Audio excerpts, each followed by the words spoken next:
There's a movement, it's called Christian Nationalism, and the idea, of course, sounds like you want to make the United States a Christian nation. And it means a variety of things, right?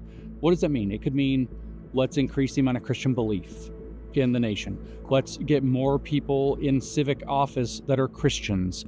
Let's bring Christian values into public life more visibly, or into elected office more expressly. Let's base our law more expressly on Christianity, or let's in fact have a theocracy. It could be a lot of different things. Now, the hallmark of an op is that there's a vague word that can mean a lot of things that's very polarizing, because it allows you to shift around between different meanings. The left and the government have been harping on the idea of Christian nationalism for 2 decades. They're making documentaries about how it's the biggest problem and biggest danger to the U.S. This is them setting narratives. They set a narrative, wait for a event to happen, a shoe to drop, and then all of a sudden that narrative's in the back of people's heads, and this thing that's a looming menace becomes a clear and present problem we have to change everything to deal with. There's also documentation from the January 6th House Select Committee, as it was called, to investigate that.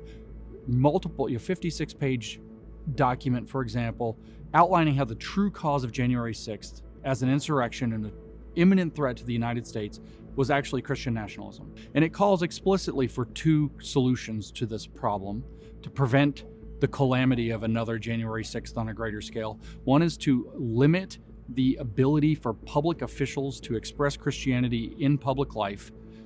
So separation of church and state, they call it. And the second is to monitor churches as though they are places that can generate domestic violent extremism.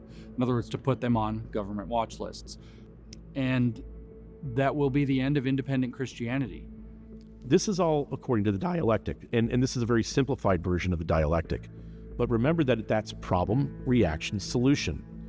But then what you want to do is you want to create the reaction. And I knew back in 2012 that the reaction to the problem, reaction, solution, would be Christian nationalism. Christians in particular who have awakened to what's going on are extremely frustrated. They realize the law only works in their favor sometimes, and sometimes it very much doesn't. Sometimes it's very unjust. They realize they are completely silenced through media. They realize that they have very few, something's going on at their school, they show up, they complain to the school basically tells them to pound sand, and they don't really have any recourse. In fact, the only recourse they have is to pull their kids out of school and then deal with the relentless fights where they're going to try to take on and get rid of homeschooling too. So people are very frustrated. When you're very frustrated, you become desperate for solutions, but you also become desperate for emotional release, what's called catharsis. And you want that energy to be able to go somewhere. And so when I look at these kind of more extreme interpretations of what we should do now, take action now, whether it's Christian nationalists, they're pretty big on that.